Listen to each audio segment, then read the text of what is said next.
Sir voting కి ప్రధానమైనటువంటి కారణాలు ఒకటి రెండు చెప్తాను. ఒకటి క్యాస్ట్ అండ్ ఒకటి డెవలప్మెంట్స్, లోకల్లో ఉన్నటువంటి డెవలప్మెంట్స్, అది రోడ్ కావచ్చు, శానిటేషన్ కావచ్చు, వాటర్ కావచ్చు, లేదంటే బిల్డింగ్స్ అండ్ కన్స్ట్రక్షన్ అంతా. ప్రజలు క్యాస్ట్ పిచ్చి ఉందని కొంత మేరకు ప్రభావితం చేసినటువంటి నాయకులు చాలా మంది ఏదో 1-2 రోజులు డెవలప్మెంట్ గురించి మాట్లాడతారు తప్ప మోస్ట్ ఆఫ్ ద పర్సెంటైల్ మనం క్యాస్ట్ గురించి మాట్లాడుకోవాలి. Most of the people Muslims అయినప్పటికీ బీజేపీ వైపు చూడడానికి గల కారణాలు ముఖ్యమైనవి ఒక 3 మా కోసం. ఇప్పుడు సీమాంచల్ రీజన్ అని చెప్పాను చూడండి, 24 సీట్లు ఉన్నాయి అక్కడ. అవును, దాంట్లో చాలా మటుకు సీట్లు కలిసింది బీజేపీ అంటే ఎన్డీఏ కూటమి. ఏం చేశారు బీజేపీ వాళ్ళు? హాఫ్ ద సీట్స్ పోటీ చేశారు. హిందువులు మెజారిటీలో ఉన్నదాన్ని, ఎక్కడెక్కడ ముస్లిం మెజారిటీలో ఉన్నారో లేకుంటే ముస్లిం 30% కన్నా ఎక్కువ ఉన్నారో అక్కడ వాళ్ళు ఏం చేశారు, జేడీయూకి ఇచ్చేసారు సీట్లు. జేడీయూ అండ్ మన చిరాగ్ పాస్వాన్ వాళ్ళ పార్టీకి.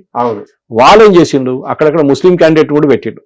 ఒకటి ఓవైసీ తినేస్తున్నాడు, ఇటువైపు ఎల్జేపీ లేకుంటే జేడీ వచ్చి వాళ్ళు కూడా ముస్లిం క్యాండిడేట్ పెట్టారు. మళ్ళీ ఆర్జేడీ వాళ్ళు కాంగ్రెస్ పెట్టి ఏం చేసుకుంటారు వాళ్ళు? సో వాళ్ళు ఏం చేశారు, ఓట్ అంతా స్ప్లిట్ చేసేసారు కంప్లీట్ గా సీమాంచల్ ఏరియాలో. ఇట్లానే మిగతా ఏరియాలో కూడా మీరు చూసుంటారు, చాలా మటుకు కంప్లీట్ స్వీప్ చేశారు బీజేపీ. ఇన్ఫాక్ట్ పట్నా సాహిబ్ ఇదంతా అర్బన్ కాన్స్టిట్యున్సీ. పట్నా వైపు 12 నుంచి 16 కాన్స్టిట్యున్సీలు ఉన్నాయి. మన హైదరాబాద్ లా కానీ చుట్టుపక్కల మహేశ్వరం కానీ, చేవెల్లా కానీ, చేర్లింగంపల్లి కానీ, ఇట్లా అన్ని పక్కన మల్కాజిగి ఎన్ని కాన్స్టిట్యున్సీస్ ఉంటాయి చుట్టుపక్కల. హైదరాబాద్ లో కూడా 24 కాన్స్టిట్యున్సీ ఉన్నాయి హైదరాబాద్ చుట్టుపక్కల అంతా, హైదరాబాద్ ఇంక్లూడింగ్ హైదరాబాద్, సికింద్రాబాద్. ఈ అర్బన్ కాన్స్టిట్యున్సీ అంతా ఇప్పుడు బీజేపీ బాగా చేస్తారు, పర్ఫార్మ్ చేస్తారు.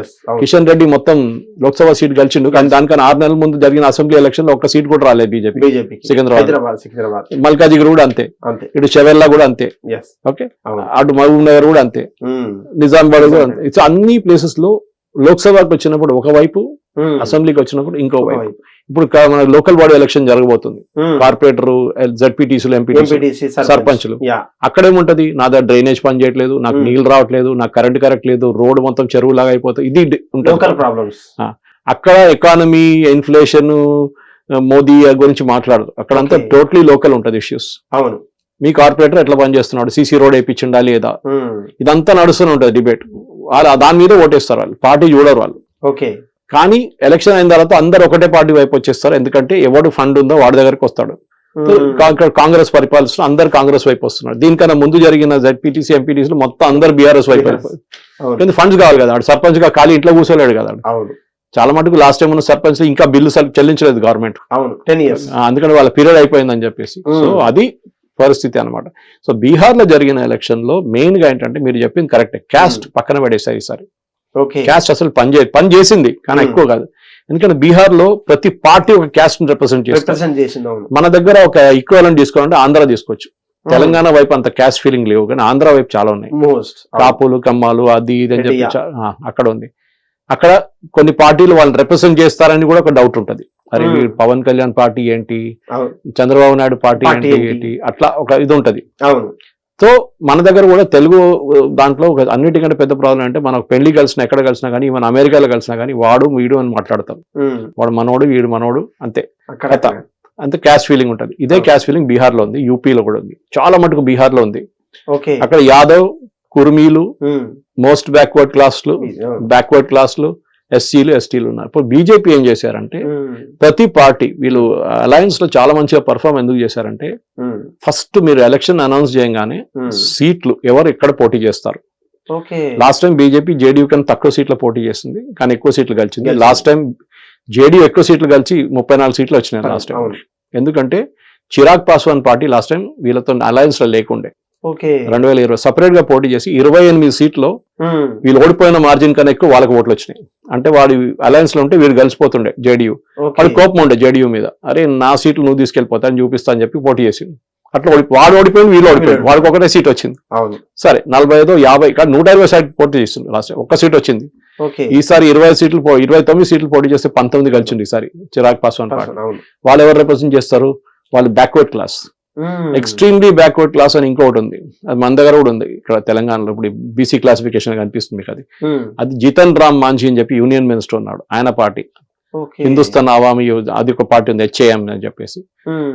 ఈయన నితీష్ కుమార్ కుర్మీ నుంచి, కుర్మీలు 3% ఉన్నారు బీహార్ లో బ్యాక్వర్డ్ క్లాస్, కానీ ఆయన మిగతా బ్యాక్వర్డ్ క్లాస్ ఆయన తీసుకెళ్లిపోతున్నాడు. బీజేపీ వైపు ఓబీసీలు, మోదీ ఓబీసీ కదా, అవును. OBC, okay. అది కాకుండా ఫార్వర్డ్ క్యాస్ట్, భూమిహారు, వీళ్ళు మా బ్రాహ్మిన్స్ అంతా వాళ్ళు తక్కువ, కానీ వాళ్ళది కూడా ఉంటది. Yes. అంటే క్లియర్ డివిజన్ ఉందన్నమాట. ఓకే. సో బీజేపీ ఏం చేశారంటే ఆ ఎలక్షన్ నోటిఫికేషన్ రాగానే కొంచెం గొడవ మొదలైంది. అక్కడ టికెట్లు అనౌన్స్ చేయగానే కొంతమంది నేను రివల్ గా పోటీ చేస్తాను, నేను వాన్ వ్యతిరేకంగా పోటీ చేస్తాను, నేను అది చేస్తాను, నేను చేస్తాను, పార్టీలో ఉంటూ ఉంటుంది. ఇప్పుడు ఉంటది మీకు. ఇప్పుడు ఒక ఎలక్షన్ లో టికెట్ ఇచ్చే ముందు 10 మంది ఉంటారు, కానీ ఫైనలైజ్ చేసి ఒకటే పోటీ చేయొచ్చు. 10 మంది పోటీ చేయలేరు కదా, బీ ఫామ్ ఇచ్చేది ఒకటే. సో ఏం చేశారు వీళ్ళు, అమిత్ షా అక్కడ వెళ్ళి కూర్చున్నాడు. మౌర్య హోటల్ అని చెప్పి 5 స్టార్ హోటల్ ఉంది అక్కడ. 2 రోజులు అక్కడ వెళ్ళి కూర్చున్నాడు. హోమ్ మినిస్టర్ 2 రోజులు కూర్చోండి అంటే చాలా పెద్ద, ఎందుకంటే ఆయన ఇప్పుడు ఢిల్లీలో ఉండాలి కంపల్సరీగా. ఎక్కడ ఏం నడుస్తుంది, ఎక్కడ పోయి బాంబు వెళ్తుందో తెలియదు కదా మనకి, ఎక్కడ టెర్రరిస్ట్ యాక్టివిటీ ఉండదు, అదని చూసుకోవడానికి ఆయన ఉండాలి ఇప్పుడు ఢిల్లీలో. లేకుండా ఆయన డెప్యూటీ ఉంటారు, బండి సంజయ్ గాని, మిగతా వాళ్ళు అక్కడే ఉంటారు, వాళ్ళు బోర్ జరగారు అక్కడి నుంచి. సో ఈయన వెళ్ళి అక్కడ కూర్చున్నాడు 2 రోజులు. 102 మంది బీహార్ లో ఉన్న వాళ్ళు ఏం చెప్తారు, రెబల్ క్యాండిడేట్స్ బీజేపీ వైపు నుంచి నేను పోటీ చేస్తాను, ఒఫీషియల్ క్యాండిడేట్ వ్యతిరేకంగా చెప్పి అందరిని పిలిపించి 102 మందితో మాట్లాడిండు. రోజుకి 18 గంటలు కూర్చున్నాడు వీళ్ళతో, అందరితో ఒక్కడిని పిలిపించి, చూడు ఇది సిచ్యువేషన్, నేను ఇంటెలిజెన్స్ రిపోర్ట్ చేశాను, సర్వే చేశాను, ఎవడు క్యాండిడేట్ అంటే ఈడని చెప్పిండు, అది దాని ప్రకారం నేను టికెట్ ఇచ్చిన, నీకు పార్టీ నుంచి నువ్వు వెళ్ళిపో, ప్రాబ్లం లేదు, నువ్వు పోటీ చేస్తున్నావు నేను తీసేస్తా పార్టీ నుంచి, లేకుంటే పార్టీలు ఉంటావో నేను ఏదైనా నామినేటెడ్ పోస్టో ఏదేంటో నేను చూసుకుంటా. ఒక్కడొకరినొకరు ట్యాకిల్ చేస్తే ఒక్కడు కూడా పోటీ చేయలేదు వ్యతిరేకంగా. దాని తర్వాత నెక్స్ట్ చిరాగ్ పాస్వాన్ పిలిచిండు, నీకెంత సీట్లు కావాలరా నాయన, నాకు 65 కావాలి, 65 దొరకదు, నేను నీకు 25 ఇస్తా, నాకు 30 కావాలి, 25 ఇస్తా తీసుకో. ఇది మనం ఇది వెజిటబుల్ మార్కెట్లో వెళ్ళి బార్గెన్ చేస్తాం, కూరగాయల మార్కెట్లో అట్లా ఉంటది ఇది. లాస్ట్ ఆడు చెప్పింది, సరే నాకు 29 ఇచ్చాయని చెప్పిండు, 29 ఇచ్చిండు, వాడు 19 కలిసిండు. ఇట్లానే హిందుస్థాన్ అవామీ పార్టీ వాళ్ళు 10 అడిగిండు, వాళ్ళకి 5 ఇచ్చిండు, ఇంకోటి అడిగిన 10 వాడిని కూడా 5 ఇచ్చిండు. కథం. ఈ అలయన్స్ అంతా 2 రోజుల్లో ఫైనలైజ్ చేసిన అక్కడ కూర్చొని ఆయన లెవెల్లో మాట్లాడుతున్నాడు. నంబర్ 2 పార్టీలా వినాల్సిందే ఎవరైనా కానీ, మోదీ గారి తర్వాత ఆయన, మోదీ గారు దీంట్లో అంతా పడారు. నడ్డా ఇప్పుడు కూడా ఉన్నారు, నడ్డా గారు, కానీ ఈయన పార్టీ ప్రెసిడెంట్, ఆయనకి ఇంత పవర్ లేదు. ఈయన హోమ్ మినిస్టర్ దగ్గర ఉన్న అమిత్ షా గారు పవర్ అంత లేదు. అదే టైంలో కాంగ్రెస్ వైపు నుంచి రాహుల్ గాంధీ లేడు ఇక్కడ, గాయబ్, ఆయన ఎక్కడో కొలంబియాలో ఉన్నాడు ఆ టైంలో. ఇక్కడ మీ పార్టీ వాళ్ళు ఎయిర్పోర్ట్ నుంచి వాళ్ళ పార్టీ ప్రెసిడెంట్ బయటకు వచ్చినప్పుడు, బీహార్ ప్రదేశ్ కాంగ్రెస్ ప్రెసిడెంట్ బయట, పేరు మర్చిపోయినా, ఆయన కొట్టిండు వాళ్ళందరూ కలిసి ఎయిర్పోర్ట్ బయట. ఆలోచించండి, పార్టీ ప్రెసిడెంట్ ని వాళ్ళ పార్టీ వాళ్ళే ఎయిర్పోర్ట్ బయట కొట్టిండు, టికెట్ ఇవ్వలేదు, అది లేదు ఇది లేదని చెప్పి. సమన్వయం లేక మీరేం చేయాలండే, రాహుల్ గాంధీ అక్కడ కూర్చొని, మీరు అక్కడ పట్నాకి రాకపోతే అట్లీస్ట్ ఢిల్లీలో కూర్చొని వాళ్ళు సంజాయించాలండే, బాబు ఇది ఇట్లా మనకి ఇన్ని సీట్లు వచ్చినాయి, మనకి నేను అడిగిన 100 సీట్లు అడిగితే వాడు ఇన్నే ఇచ్చిండు, 45 ఇచ్చిండు, దీంట్లో పోటీ చేయాల్సిందే మనం, ఇది మనం బెస్ట్ స్ట్రాటజీ, ఇది మన బెస్ట్ క్యాండిడేట్. అసలు ఆయన లేడు, గాయబ్ అయిపోయింది ఇక్కడ నుంచి. అశోక్ గెహ్లోట్ ని పంపించండు రాజస్థాన్ నుంచి, ఆయనకి బీహార్ కి సంబంధం ఏంటి, ఆయన చెప్తే వీళ్ళు వినరు. అక్కడంతా బాహుబలీలు, ఏమన్నా తల కోసేస్తా చంపేస్తా అంటారు వాళ్ళు, కత్తి పెట్టి లేకుంటే తుపాకి పెట్టి కొట్టేస్తారు వాళ్ళు, అట్లా మాట్లాడతారు బీహార్ లో. సో ఆయన పాపం వెళ్ళిపోయిండు. దాని తర్వాత తేజస్వి కూడా ఆయన ర్యాలీలు మొదలు పెట్టిండు, రాహుల్ గాంధీ అప్పుడు కూడా కనిపించట్లేదు. తర్వాత తిరిగి వచ్చిండు, 1-2 ర్యాలీలో పార్టిసిపేట్ చేసిండు అంతే, దాని తర్వాత వెళ్ళిపోయాడు. ఇట్లా కాదు, ఒక ఎలక్షన్ అంటే మీరు పార్ట్ టైం పొలిటీషియన్ గా ఉండలేరు, పొలిటిక్స్ లో దిగితే ఫుల్ టైం పొలిటిక్స్ లో ఉండాలి. లేదు నేను అక్కడ వెకేషన్ తీసుకుంటా, ఇక్కడ వెకేషన్ తీసుకుంటా కాదు, అప్పుడప్పుడు తీసుకోవచ్చు, కానీ ఎప్పుడైనా ఎలక్షన్ లో క్రూషియల్ టైంలో మీరు గాయపోతే మీ పార్టీ వాళ్ళు ఏమో ఆలోచిస్తారు, పార్టీ వాళ్ళు ఏమనుకుంటారు, అంటే నాకు వెనక తిరిగి చూస్తే ఒక్కడు కనిపించట్లేదు, సపోర్ట్ కోసం ఇంతమంది 100 మంది అని అంటూ ఉంటారు అన్న, ఒక్కడు కనిపించట్లేదు అంటారు వాడు. ఆ పార్టీ లీడర్లు సపోర్ట్ చేయట్లేదు, డబ్బులు ఇవ్వట్లేదు, పోస్టర్ కోసం ఎవడు కొట్టిస్తాడు, ఫ్లెక్స్లు ఎవరు కొట్టిస్తాడు, మందు ఎవడు దాగిపిస్తాడు, బిర్యానీ ఎవడు తినిపిస్తాడు, పెట్రోల్ ఎవడు పోపిస్తాడు బండ్లో, ఇదంతా ఉంటది ఇష్యూస్ చాలా మటుకు ఉంటది. అది ఏం చూడకుండా మీరు అక్కడ వెళ్ళి కూర్చొని కొలంబియాలో ఎక్కడో గాయమైపోతే పార్టీ వాళ్ళు మొత్తం ఇదైపోయింది కంప్లీట్ గా. అంటే రీసెంట్ గా కూడా పట్నాలో ఉన్నటువంటి కొన్ని డెవలప్మెంట్స్, మెట్రో కావచ్చు, లేదంటే బీహార్ ఏం ఇంపాక్ట్ చూపించారంటారా మీరు? బీహార్ లో ప్రాబ్లం ఏంటంటే, బీహార్లు బ్యాక్వర్డ్ అని మనకు బీమారు అనే ఒక కాన్సెప్ట్ ఉండే ముందు. బీమార్ రాష్ట్రం ఎవరెవరు, బీహార్, ఒడిశా, మధ్యప్రదేశ్, ఉత్తరప్రదేశ్, రాజస్థాన్, ఇదంతా కలిపి బీమారు స్టేట్స్. కానీ ఇప్పుడు దాంట్లో చాలా డెవలప్ అయిపోయింది. యూపీ అయితే ఎక్కడికో వెళ్ళిపోయింది మొత్తం, నోయిడా వైపు అయితే చూస్తే మీరు ఫారిన్ మన హైటెక్ సిటీ కన్నా బాగుంటుంది చూడడానికి అక్కడ, ఢిల్లీ పక్కన. సో దాని అన్ని చూసినప్పుడు బీహార్ లో main problem law and order ఉండే. మీరు ఒక ఇంజనీర్ అనుకోండి, మిమ్మల్ని 100% వేసుకుంటారు, కిడ్నాప్ చేసి తీసుకెళ్లి మీ ఫ్యామిలీ దగ్గర నుంచి 50 లక్షలు, 1 కోటి రూపాయలు గుంజుకుంటారు. అట్లా అక్కడ నార్మల్, అక్కడ కాటేజ్ ఇండస్ట్రీ ఇది, చేయకపోతే మీరు ఇది అక్కడ ఏం చేసిన అందరు అక్కడి నుంచి వెళ్ళిపోయింది, పారిపోయింది. డాక్టర్లు లేరు, ఇంజనీర్లు లేరు, ఎవరు లేరు. Most of the educated people పారిపోయింది అక్కడ నుంచి. సో నితీష్ రాగానే లాస్ట్ 15 సంవత్సరాలు ఏం చేసిందంటే లా అండ్ ఆర్డర్ స్టెబిలైజ్ చేసిండు.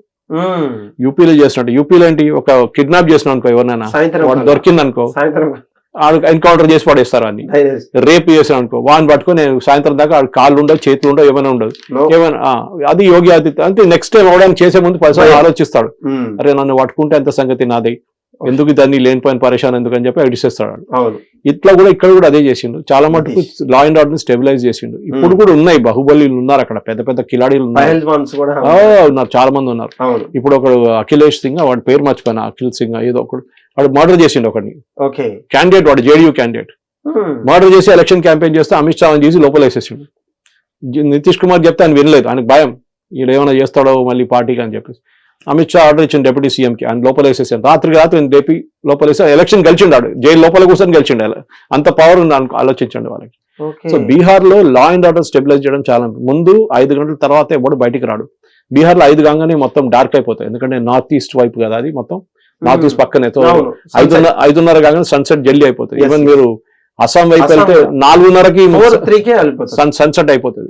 ఇక్కడ మనకి 6:30కి అయితే అక్కడ 4:30 అయిపోతుంది ఎగ్జాక్ట్లీ. సో ప్రాబ్లం ఏంటంటే 5 గంటల ఎవరు బయటికి రారు, అమ్మాయిలు రారు, ఎవరు రారు. ఇప్పుడు మా ఫ్రెండ్స్ మనకు కూడా వెళ్ళి వచ్చింది చెప్తున్నది, రాత్రి సినిమాకి వెళ్ళి 11 గంటలకు కూడా మేము ఆటో తీసుకుని ఇంటికి వచ్చినామని చెప్పి. అంటే లా అండ్ ఆర్డర్ అంతే, పేరెంట్స్ కూడా వాళ్ళ పిల్లల్ని పంపించడానికి రెడీగా ఉన్నారు. అప్పుడే అక్కడ ఇండస్ట్రీ వస్తుంది. మీరు ఎవరికి ఇండస్ట్రీ పెడతారు, మీరు ఒక కంపెనీ తీసుకొచ్చి పెడితే మీ ఎంప్లాయీస్ వస్తారా, రారు. బీహార్ మేము రాదు, బీహార్కి రాము. మీరు బెంగళూరులో పెట్టండి, హైదరాబాద్ లో పెట్టండి, చెన్నైలో పెట్టండి, లేకుంటే ఇంకా ముంబైలో కూడా పెట్టండి, మేము వస్తాం, పూణేలో పెట్టి వస్తాం, మేము బీహార్కి రాము. ఎందుకంటే మాకు జంగల్ రాజ్, అదే మోదీ గారు యూజ్ చేసిన వర్డ్ అది. ఈ జంగల్ రాజ్ అనేది యోగి మన ఈయన లాలూ ప్రసాద్ యాదవ్ టైం నుంచి స్టార్ట్ అయింది. ఆయన పరిపాలించే 15 సంవత్సరాల్లో బీహార్ ని మొత్తం సత్యనాశ్ చేసేసాడు. ఇట్లాంటి ఇండస్ట్రీ పెట్టుకున్నాడు, కిడ్నాపింగ్ ఇండస్ట్రీ. వాళ్ళకు కూడా దాంట్లో కమిషన్ ఉంటాయి. ఇప్పుడు ఆయన ఆల్రెడీ జైల్లో ఉన్న మనిషి ఇప్పుడు బెయిల్ దొరుకుతున్నాడు బయట. ఏంటంటే లంచం తీసుకొని ఉద్యోగం ఇచ్చిండు అందరికి. డబ్బులు లేకుండా స్థలాలు గుంజుకున్నారు వాళ్ళ దగ్గర నుంచి, land for cash job scam అని చెప్పి. ఇప్పుడు ఢిల్లీలో ఛార్జ్ షీట్ 5వ తారీఖు ఛార్జ్ షీట్ ఫైల్ చేస్తున్నారు కోర్టులో. వీళ్ళందరూ నాన్నగారు, కొడుకు, వారి అందరు పడ్డారు దాంట్లో. సో ఇట్లాంటి పరిస్థితి. ఇప్పుడు ఇవాళ కొత్తది న్యూస్ అంటే మీరు చూసుంటారు, కూతుర్లు 5 మంది ఇంటి నుంచి వాకౌట్ చేశారు. అలా 9 మంది ఉన్నారు పిల్లలు లాలూకి. దాంట్లో 7 మంది అమ్మాయిలు, 2 అబ్బాయిలు. అబ్బాయిలు ఒకరు తేజ్ ప్రతాప్, ఇంకోటి తేజస్వి. వాళ్ళిద్దరు కొట్లాడు అక్కడ కూడా. వీళ్ళు 5గురిలో మీసా భారతి అని ఒకటి ఉంది, ఆమె ఒకటే ఫాదర్ వైపు ఉంది. మిగతా 5 అమ్మాయిలు నిన్న వాకౌట్ చేసి ఇంటి నుంచి బయలుదేరి మాకు సంబంధమే లేదని చెప్పి స్టేట్మెంట్ ఇచ్చింది. ఇవాళ పేపర్లన్నీ ఫ్రంట్ పేజ్ లో స్టోరీ వచ్చింది. ఒక ఆమె అయితే సింగపూర్ లో ఉంది, ఆమెనే డొనేట్ చేసింది కిడ్నీ ఈయనకి, లాలూ ప్రసాద్ కి. ఆమె నన్ను అతను ఫోర్స్ చెప్పి కిడ్నీ తీసుకున్నారు నాది అని చెప్పి ఆమె కొత్త స్టేట్మెంట్ ఇచ్చింది. ఇప్పుడు ఇది అంతా డ్రామా నడుస్తూనే ఉంటుంది. అది ఓడిపోయినప్పుడు ఇదంతా ఉంటుంది, కలిసింటే ఇదేం లేకుండా బయటికి రాకుండా. ఓవరాల్ బీహార్ పిక్చర్ చూస్తే నితీష్ కి ఇప్పుడు లాస్ట్ ఎలక్షన్ ఇది, ఆయన హెల్త్ బాగాలేదు. అవును సార్. బహుశా నెక్స్ట్ ఎలక్షన్ వచ్చే ముందు బీజేపీ వాళ్ళ వైపు నుంచి ఒక క్యాండిడేట్ తయారు చేసుకోవాలి. లేకుంటే నా ఫేవరెట్ అడిగితే చిరాగ్ పాస్వాన్. ఓకే, ఆడు హాలీవుడ్ హీరో, బాలీవుడ్ హీరో, సినిమాలు యాక్ట్ చేసిండు. వాడు చూడడానికి హ్యాండ్సమ్ గా ఉన్నాడు. రామ్ విలాస్ పాస్వాన్ కొడుకు, 19 సీట్లు గెలిచి చూపించిండాడు. Young fellow, union cabinet minister. ఆయన కూడా క్లియర్ గా అన్నాడు, నేను నెక్స్ట్ 5 years బీహార్ మీద కాన్సన్ట్రేట్ చేస్తాను. ఆయన కూడా ఒక ఎయిమ్ ఉంది. బీజేపీ కూడా వాళ్ళ అలైస్ ని ఎప్పుడైనా వాళ్ళు ఎంకరేజ్ చేస్తారు. ఇప్పుడు ముంబైలో, మహారాష్ట్రలో చూసాం మనం, షిండేని తీసుకొచ్చారు. అట్లనే వాళ్ళు ఎవరైనా తీసుకురావచ్చు. ఇప్పుడు ఢిల్లీలో ఈ ముఖ్యమంత్రి అని మనకు ఎవరు తెలియదు. సడన్ గా కొత్త ముఖ్యమంత్రి వచ్చారు, ఢిల్లీలో రేఖ వచ్చింది కదా. అట్లనే చాలా మంది వస్తారు. ఛత్తీస్గఢ్ లో కొత్త ముఖ్యమంత్రి, మధ్యప్రదేశ్ లో కొత్త ముఖ్యమంత్రి, ఊహించని పరిణామం ఒకటి, ఇదన్నీ నడుస్తూనే ఉంటది. సో బీజేపీ కొత్త సీఎం ని తీసుకురావచ్చు. 2.5 సంవత్సరాల లోపల ఈయన హెల్త్ బాగాలేకుంటే కొత్త సీఎం తీసుకురావాల్సి వస్తుంది. ఈ రోజు కూడా తను రాజీనామా చేశారు సార్. 20 తారీఖున అది కొత్త ప్రధానమైనటువంటి పేర్లని అది ఏం ఫరక్ పడదండి. ఎవరు నడిపించినా మోదీ రెజిమే నడుస్తుంది, నితీష్ కుమార్ నడిపిస్తాడు అంతే. తన కొడుకు డబ్బులు కావాలి కదా, తన కొడుకును కూడా చేద్దామని చెప్పేసి ఆయన రానియాడు. బీజేపీ యంగెస్ట్ అదన్నీ మినిస్టర్ చేశారు కదా తను, అంటే 20 సంవత్సరాల్లో తనను కూడా అదంతా ఉంటది కానీ కొడుకుని వాళ్ళు ఎంకరేజ్ చేయరు. బీజేపీ నితీష్ కుమార్ ఎక్క లెవెల్, వీళ్ళు కొడుకు గిడుకు ఎవరు రారు, అట్లాంటి బీజేపీ ఎంకరేజ్ చేయరు అని పక్కన పెట్టేస్తారు. షిండే ఎన్నిసార్లు కాంగ్రెస్ నుంచి బీజేపీకి, బీజేపీ అది ఇప్పుడు ఆయన తెలిసిపోయింది. ఇంత ఎక్స్క్యూజ్ ఎందుకు చేశారు సార్? ఇప్పుడు అంటే బీజేపీ నితీష్ కుమార్ లేకున్నా గానీ బీజేపీ గవర్నమెంట్ ఫామ్ చేయొచ్చు తెలుసా మీకు? బీహార్ లో 90 మంది ఎంపీలు ఎమ్మెల్యేలు ఉన్నారు, 89. మిగతా పార్ట్నర్స్ అందరు కలిసి ఇంకా వాళ్ళకి 15 సీట్లు ఉన్నాయి, ఈయనకి 20 సీట్లు ఉన్నాయి. పాస్వాన్ పార్టీ మిగతా 30. ఎంత అయింది? 30 అయిందా? పాస్వాన్ ఓన్లీ నితీష్ కుమార్ చెప్తే ఆయన 19. ఆయన మోదీ ఫ్యాన్, ఆయన పవన్ కళ్యాణ్ లాగా. మేము ఎప్పుడు అంటాం కదా హిందుత్వాల అందరికన్నా కట్టర్ హిందూ ఎవరంటే పవన్ కళ్యాణ్. ఇప్పుడు దానికన్నా కట్టర్ ఈయన. నేను మోదీ నాన్నగారు లాగా, నేను మోదీ గారిని పొద్దున్న లేవగానే పూజ చేస్తా అంటాడు ఆయన.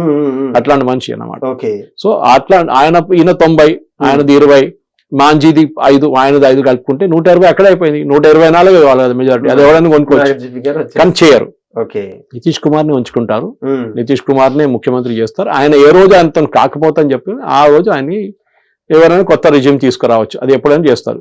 లేకుంటే అగ్రిమెంట్ కూడా పెట్టుకుంటారు, 2 సంవత్సరాలు మీరు నడిపియండి, 2 సంవత్సరాలు మేము నడిపిస్తామని చెప్పేసి అది కూడా ఉండొచ్చు. హిట్ టీవీ యాప్, ఇందులో short news, live news, entertainment shows, movies, digital magazines తో పాటు మీ జిల్లా వార్తలను కూడా ఫ్రీగా చూడొచ్చు. ఇంకెందుకు ఆలస్యం, వెంటనే హిట్ టీవీ యాప్ ని డౌన్లోడ్ చేసుకుని ఫ్రీగా ఎంటర్టైన్మెంట్ పొందండి. Hit TV app, hit TV app, please download hit TV app. Hit TV app ని ఫ్రీగా డౌన్లోడ్ చేసుకుని ఎంజాయ్ చేయండి. మీకు నచ్చిన ఎంటర్టైన్మెంట్ కోసం హిట్ టీవీ యాప్ ని ఫ్రీగా డౌన్లోడ్ చేసుకుని ఎంజాయ్ చేయండి. హిట్ టీవీ యాప్ ని డౌన్లోడ్ చేసుకుని ఆస్వాదించండి, ఆశీర్వదించండి. ఇంతమంది సెలబ్రిటీలు హిట్ టీవీ యాప్ ని డౌన్లోడ్ చేసుకోండి అని చెప్తున్నారంటే ఎంత మంచి యాప్ ఆలోచించండి. అమెరికా అమెరికా అమెరికా అమెరికాలో చదవాలనుకునే వాళ్ళకి విశ్వసనీయమైన పేరు మన శౌర్య కన్సల్టెన్సీ. UK లో 1 year masters, UK లో 1 year masters, 2 years work permit up to 5 years visa. Contact Saurya Consultancy. Contact 89851 89851.